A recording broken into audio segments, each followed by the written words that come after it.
Hey, what is going on guys? Alex here from funnelempire.co, and in today's video, what I want to be able to give you is a solid foundational sequence that you should have throughout your funnel or your landing page, necessary elements to have within there to make sure your funnel converts as high as possible. Now, this sequence can vary, and this sequence can be extended, of course, depending on how well and how much we really want to get into it. But the things that I want to be able to give you today is just a foundational sequence to make sure that you have at least these pieces within inside of your funnel. Now, the very top section, previously the last video I was talking about was all about headlines. That's that very top section we have at the top there. Normally, we want to make sure that we have headline, some type of sub-headline, which clarifies or expands on further our headline.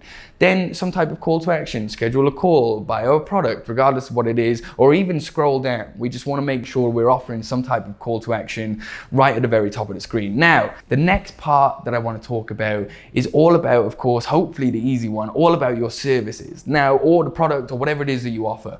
But here's the thing, when we're having this section within inside of a landing page, I guarantee you that you're probably thinking that's an easy one. Endless pages of services and information of stuff that we have and we can do. But how can you take that vital information and compress it down into truly what you think that your lead needs to hear? Yes, you can tell them all the specs and everything else. And yes, I could tell you the other 10 processes to make sure you follow inside of a funnel. What is it that they need right now? What is it that you need right now? And that's that simple process. So make sure that when you have that section, we're explaining this is exactly what it is that we do. We're making sure that it's clear. We're making sure that it's a direct, not using any crazy lingo that potentially our leads might not understand. Now, the third section, a section about us. This is where, of course, we want to display for people who maybe have never saw us before. We want to easily be able to display some type of image. Hopefully you've got an image of yourself or your company or whoever it is that you're representing, and then a nice section potentially about us, about our team,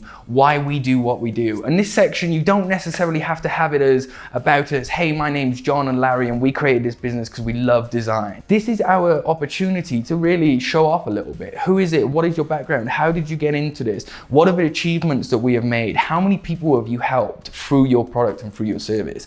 Now, this is such a good element because it makes them feel like they're having that little bit of a connection with you. Especially if I look at sites that have real graphics on there whatsoever, as far as like the company, the founder, anything, it doesn't look right. It looks robot. So with that about us section, make sure you can find something, especially if you're a personal trainer or something where it's a little bit more of a personalized relationship. That is your opportunity to really tell them exactly who you are and why is it that you do what you do.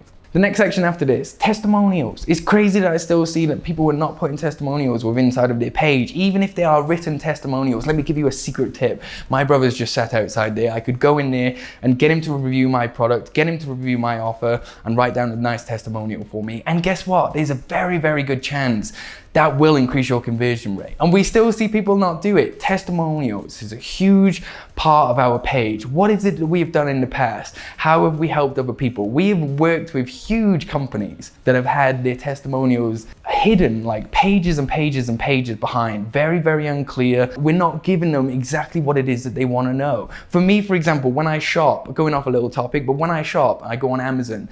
All I do is go for the biggest reviews. If it's got good reviews, I'll buy it straight away. Not that people will buy like that, but it shows you how important testimonials really are. Regardless, of course, if we have videos, that would be amazing, but written testimonials at least are some type of must to show credibility, to show proof that you are a company, you are doing what you say you're doing, and here's the proof that people have bought it. Now, the final section I want to give you today is one of my favorite as well, is a frequently asked questions section. Very, very simple, and it's also a good way to disguise a lot of copy, especially if you have a clean looking page. This frequently asked questions section, as I've spoke about in the past, this is our opportunity to literally put our objections, our problems, anything that we assume that our leads are going to think or going to question. Is there a money back guarantee for this? What is the process after XYZ happens? Why is this program only 28 days? All of these questions, this is our opportunity to answer them. Final pieces towards the bottom of a page. Oh, by the way, here's the other questions that other people have answered. And hopefully by the time of them going through and checking these questions, there will be some that will relate to them. And it might just be that question which answers that for them, which will tip them over the edge to schedule a call to buy your product. Not only that, with this frequently asked questions section, if you are using heat map app tracking software. If not, you should definitely be taking advantage of it. But this frequently asked questions section works really well here because we can analyze and see exactly what it is that people are focusing their time and their attention on. Why is it that they're clicking, hey, why is this a 28-day trial? Why is this XYZ? And we can look at that and identify really what it is that our audience are thinking.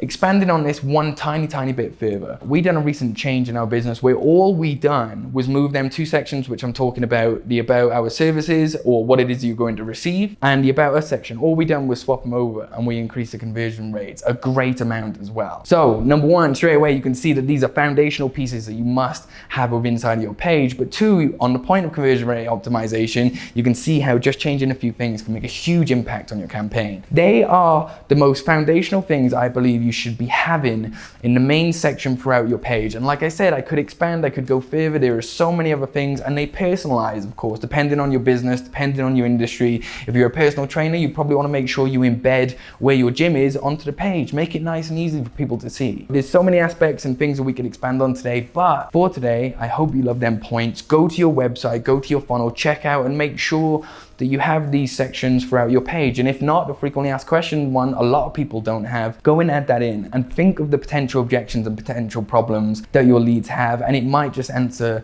that question for them. I hope you loved today's video. As always, if you don't follow us, you can click above and follow us. We'll be here for funnel optimization tips, funnel design, conversion rate optimization, you name it. Click above, follow us, and see you in the next video.